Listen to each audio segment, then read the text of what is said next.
Hey guys, it's Trevor. Today I wanted to go over my pack for 2019. I have gone frameless, and as you may have seen from the description, I've gone with the Palante Simple Pack V2.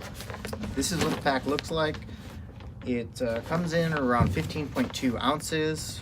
Currently on their website, only the grid stop version is available, and their spec for the 19-inch torso is 14.7 ounces, if I remember correctly. I wanted to go over some of the features of this pack and why I went with this pack.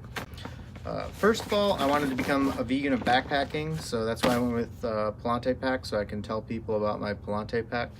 That's not really why. I wanted to test out this. I don't see that many people with them. They're a little harder to get than I see a lot of Superior Wilderness designs.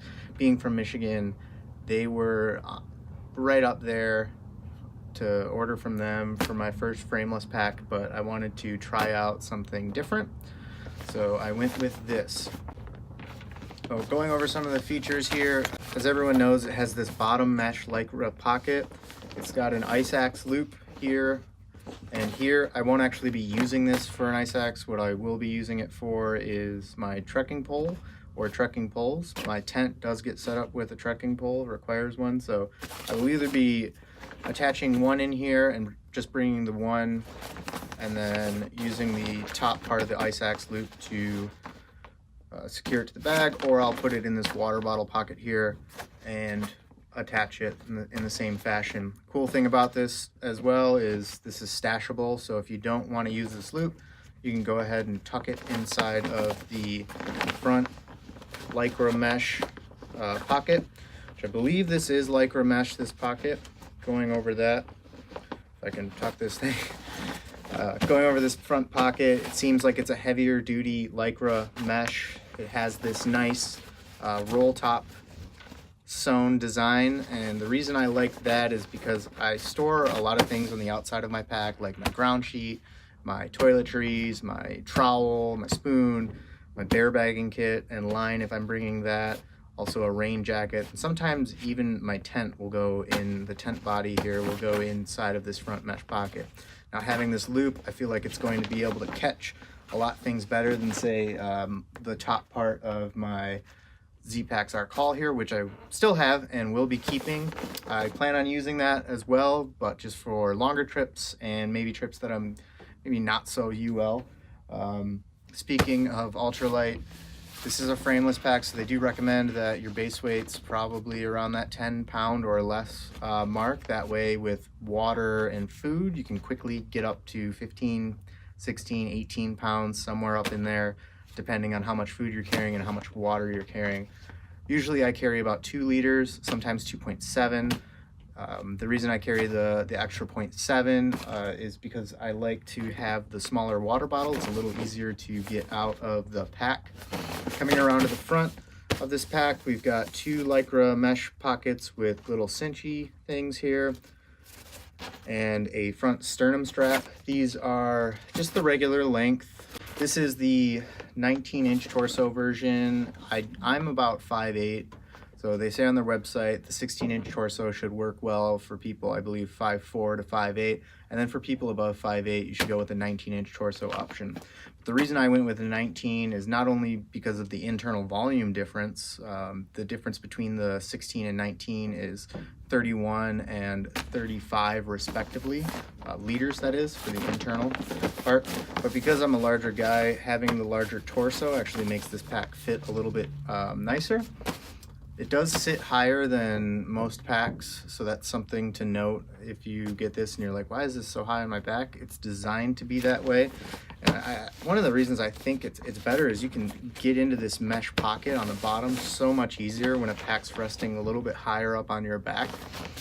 I'm not sure if the 19-inch version is the reason why it sits higher on my back. I feel like it'd be the opposite. It should sit lower.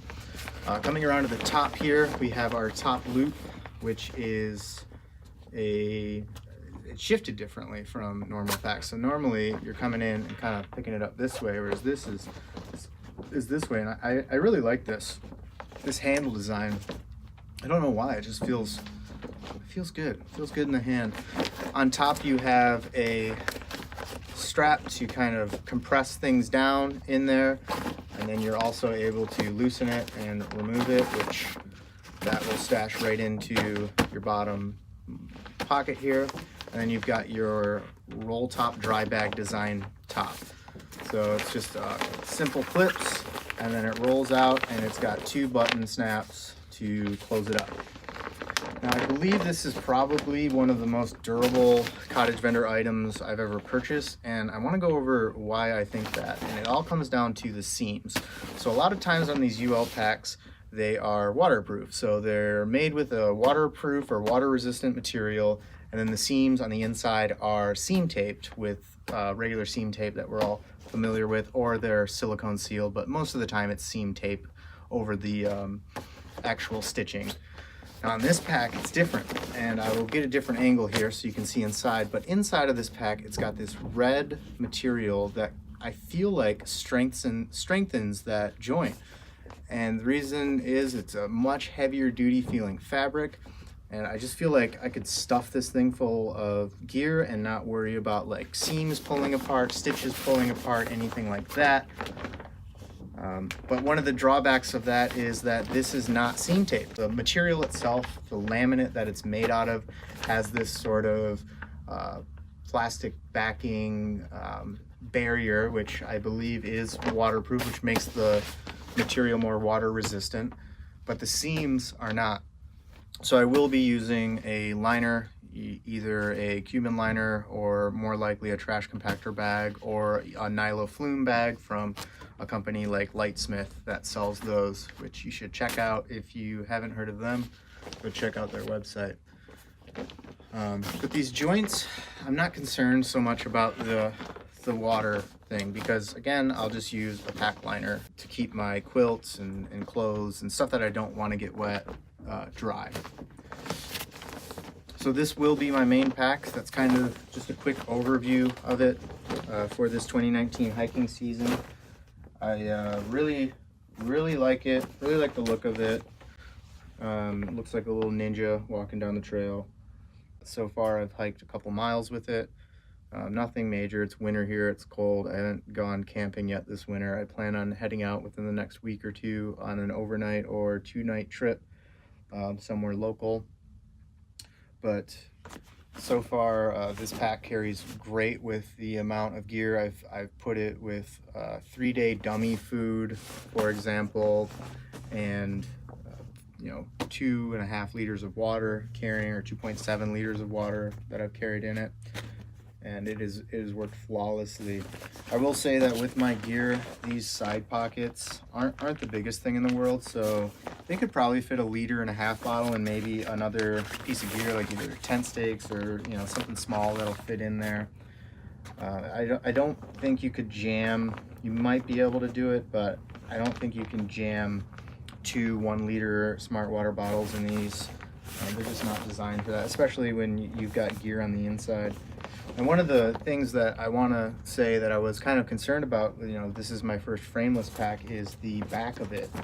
Now, there is no frame, obviously, but I was worried about this back body panel here bowing out a ton when I get gear in there.